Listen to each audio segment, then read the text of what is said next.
Hey guys, it's Good King 205 here, also known as Ryan Firepain in the Clone Wars Adventures emulator Discord. Today I'm going to do kind of a slightly different video on my channel. I'm going to do some behind the scenes here for you guys of what it actually takes to develop a Republic Defender level. I've created a little demo scene here to kind of show off the steps that I go through when developing a Republic Defender level. So first and foremost, you start out with a basic scene, which just usually has a light and a camera in it. Nothing fancy. You get a default skybox. Basic Unity.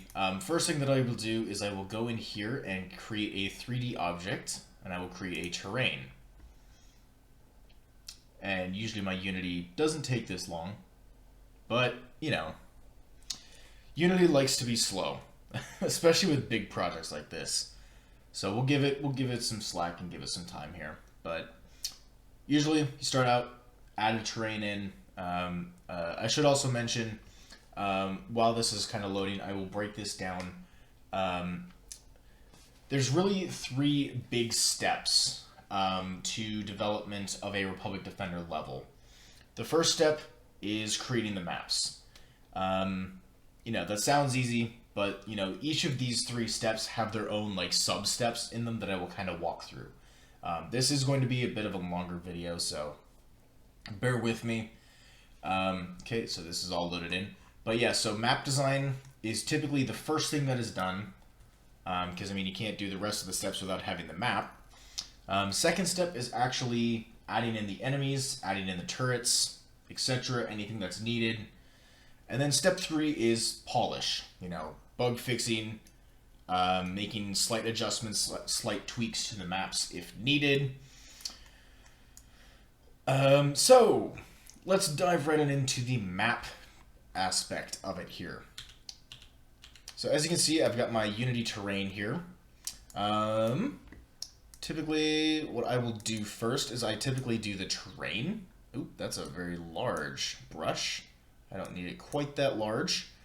I'm not going with any specific map in mind, so I'm just going to do something, very, very simple, very basic. Let's say, let's get a couple hills. Ooh, let me turn the opacity up a little bit. Let's get a couple of hills going. Let's say this is going to be, a circular map. I'm not doing anything fancy. This is just for, demonstration purposes. I'm not going to actually, spend a whole bunch of time working on this, but let's do that, and then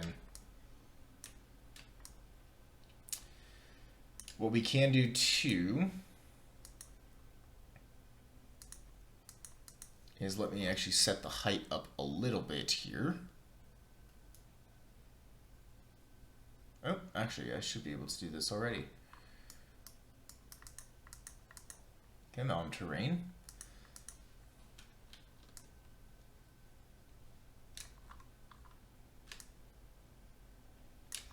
Typically what I will be able to do is put some divots in here, but I gotta change around terrain heights and stuff like that.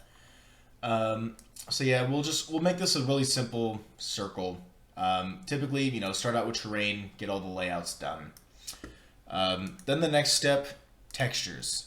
So in Unity's terrains, you've got all your different drop downs, terrains, textures, heights, etc., etc. And now we can actually add in terrain layers. You can see all of our lovely layers. And, come on, add layer. And what I will do is, let's add in, interesting. Okay, let's throw in some merit, or no, let's do some Felucia. How about that? Yeah, we'll do some Felucia. So we'll throw in a texture. This will be the base. I can come in here, edit this, make it look a little nicer. This will be my placeholder that I typically work with. Obviously, this isn't the only texture that I usually work with. I will go in as well and add in, a Felucia dirt. And what I can do too is I can delete this. Come on. I can remove the layer and it looks a little bit better. And then I can add that layer back in.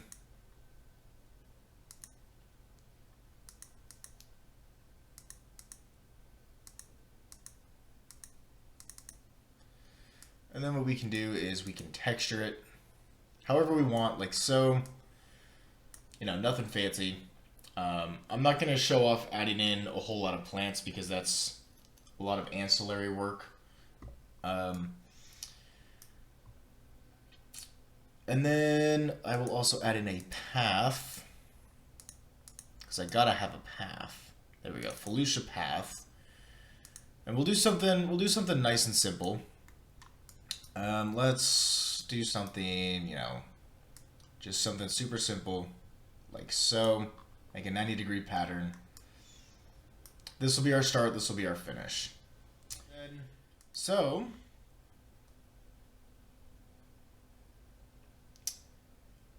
let's go in to our models. Yeah, to our models. As you can see, we got all our lovely models here. And I'm just going to be looking for tower defense platforms. So let's add in, is this a 2x2? Yes. So we'll add in a 2x2, set the orientation, and also set the scale proper.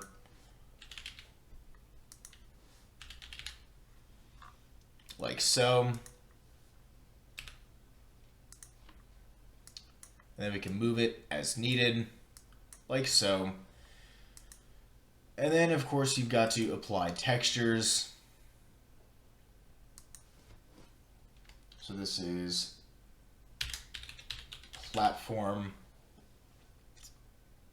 tower defense platform. And then I believe this is the ATRT mount light.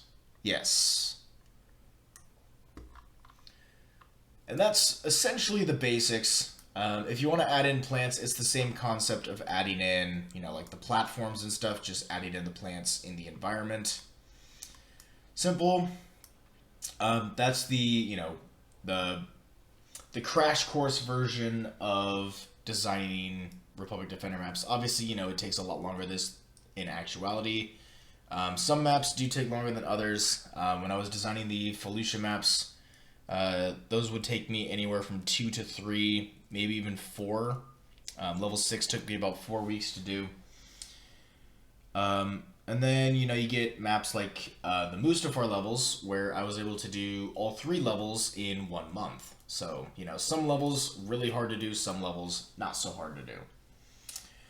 Then we move on to the second step. Second step is we've got our Republic Defender level 1 prefab here. This acts as basically the parent object, and what we are going to do is we are going to create a prefab child, or a prefab variant. Basically, any changes that we ever make into this Republic Defender prefab, or Republic Defender level 1 prefab, will apply to every other Republic Defender level, instead of us having to go in and manually do it to each single level. So we create the level variant, we drop it in, and boom, as you see, we get everything that we need. You know, we've got all the UI and everything. Now, obviously, it's a little messed up. And that's okay. So, from here, we enter stage 2 of developing Republic Defender levels, which is actually adding in everything that we need. First up, most of the time you will be working in the main UI, more often than not. But also, intro dialogues, it's basically the intros of everything that you need. I will typically work with the intro areas first. You know, so I will work with these. I will set up the intro areas on the maps and set up cameras corresponding to them. Right in here is basically this button right here. When you hit the next, it will switch cameras and switch text boxes. And same thing for this little guy right here. It'll just turn off all of them and Bish bash bosh. There you go. Same concept for however many dialogues you need. Next, we have the voice lines. That's what I was looking for. So all of these voice lines, as you can see, Lockderd, I'm General Lockderd, Separatist Alliance. You basically just swap out the profile image right here, which, let me actually expand this so you can see it. The portrait image, just swap it out with the one that you need. Nope. This text is the guy's name, and then his whatever he's saying. And then up here in the actual Lockderd thing, you will swap out the audio source to an audio source that you need.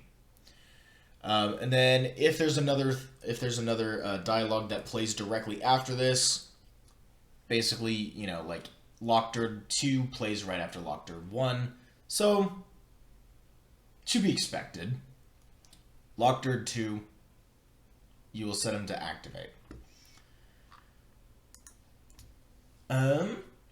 Our next step is actually adding in enemies. So in order to add in enemies, you have to scroll down here to the scripts game object. The scripts game object is a very big component. This is basically what handles most of everything, really. As you can see, we've got waves. This is where you are going to drag and drop your enemies that you are needing. Any waypoints that you have, these should always be set up for you. If your terrain has multiple paths, you will have to set this up properly to, path 1 is element number 1 and vice versa. If you have a second path, path 2 is element 2. If you have a score at the start of the match, then this is where you would place it. Same for your energy, you'd swap it. Max turret levels, we'll set this to 3 because we're not on level 1 anymore. And then you get dialogues. Now, dialogues are interesting. This is obviously all, messed up and everything.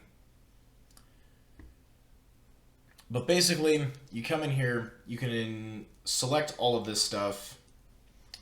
Basically, if you select it to wave, it will play the dialogue after, a wave is completed that you set it to. So if I set this to wave 1, after wave 1 triggers, it will trigger the dialogue 1. Energy value just determines your total energy value. So if I have an energy value of 300, this will trigger when the player reaches 300 energy. But it does not trigger multiple times. Once this triggers once, it goes on to the next one. Turret value is, let's say I place down a turret, like a blaster turret, for example. That is a turret value of 100. So if the first turret that you place down triggers a dialogue, you can set this here and it will trigger the dialogue of your deciding. Level complete is as simple as it sounds. When the final enemy is killed, this will trigger the dialogue. The droid death is something that's still a little bit buggy, but it does work. But droid death is basically if you want a droid to die, there's a multi-step process to it. But I will set this to 0, and you'll see why when we actually get up to the adding in enemies and stuff. And then waypoints. Waypoints is when an enemy triggers, when the enemy walks through a certain trigger or a certain waypoint, which I will also show here in just a moment. So that's how we do really the dialogues that are triggered during waves. Now let's get into actually adding in enemies. So I will come in here to wave 1. As you can see, there's only 6 enemies in here. That'll be fine for this little test demo.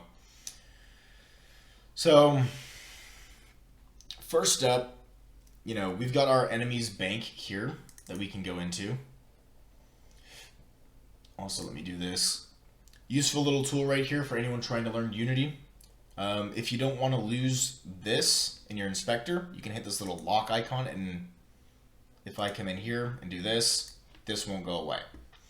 So, as you can see, we've got our nice little, we've got our enemies section here with all the Republic Defender enemies.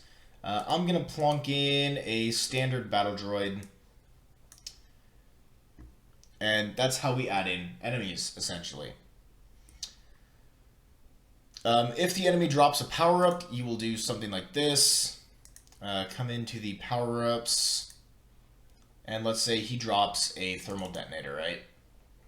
So, drag and drop the thermal detonator. Spawn percentage, we'll say 100%, meaning this will guarantee drop every single time. So, spawn point, this is only really necessary if you have multiple, multiple paths. Right now, setting them to the default of 0 is fine. They will spawn normally. But if you do have a second path, like in level 4, or sorry, not level 4, level 5, like I was developing, you would set this to spawn point 1 if you want to just spawn at the other location. Oop. And then trigger dialogue on death. This is going to come into play, or this is the other aspect of this thing down here. So on droid death, if I set this to 0, it's the first droid death, which will be this guy. And same for waypoint dialogue triggers. It acts kind of the same way, except this is actually registering over here in our waypoints, which is right here. So each of these will have an element. Basically, if anyone knows game development and stuff like this, typically you start 0, 1, 2, etc. So this would be 0.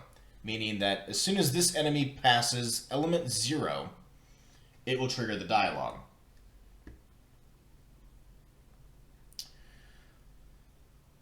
And that's essentially all it is.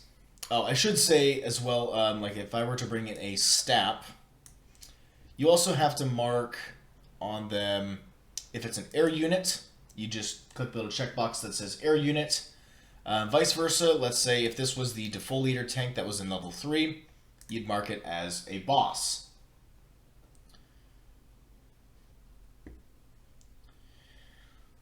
And that essentially is the long story short of how to add in enemies and trigger dialogues during the waves. Now let's actually get in here to all of this stuff. Now, the turret selection, typically, you just correspond, like if there's a new turret, I add in the image that's needed, and then I edit the little description on the side here. Typically, that's all you have to do, and then edit this little thing up here, depending on the enemies that are in that level. And typically, that's all you have to do for the main, like, turret select prefab. Up here is where things get fun, is a word for it. So let me show you what I have to do here. So this obviously is the image component of the preview. Now, in order to do these, as you can see, we've got all the ones from level 1 in here. This is where things get fun.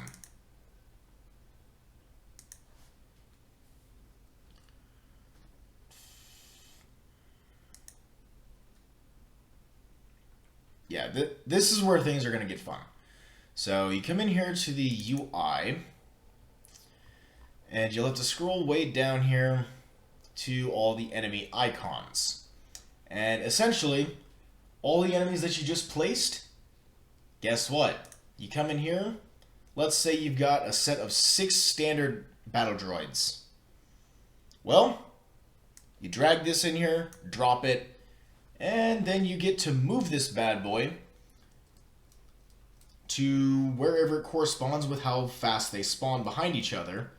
And this is a lot of trial and error right here, just to make sure that they're all spawning at the proper spots.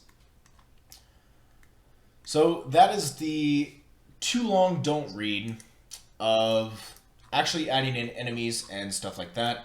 I am missing one component here, obviously. Waypoints. How to set up waypoints. So, waypoints are actually pretty simple. In here, in ground waypoints, you'll want to correspond this. Let me come right in here. Also, nice little hotkey. If you want an object to go right where you are, wherever your camera is positioned, do Control-Shift-F. So, that will put that game object right there. And as you can see, its child object will be right there. We will put a game object right here, and we will put a game object right here to signify the end. And that's how you set up waypoints. Same thing for boss waypoints and air waypoints. And yeah, that is essentially the main production of a Republic Defender level. You can probably see how it takes a good chunk of time to make them. And yeah, the third and final stage of development of a Republic Defender level is essentially just going through and making sure that you've got everything right, making sure you don't have any typos, making sure that everything functions as it is intended, make sure you've got the correct enemies spawning where they're supposed to, that the enemy UI is coming in at the right times, that they're not off sync. And if there's any lighting stuff that you need to do, which typically I do the lighting stuff last because it's not necessary. But I would come in here and go sky. I believe we've got a Felucia.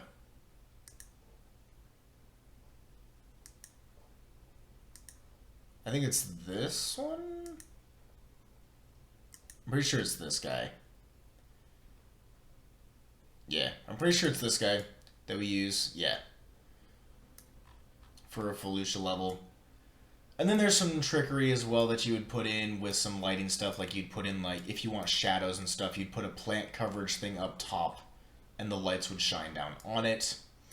So yeah, that is typically what I do in the final stages of development, is I do lighting and all that stuff in the final stage of development as well, because lighting is nice, but it's not a core gameplay.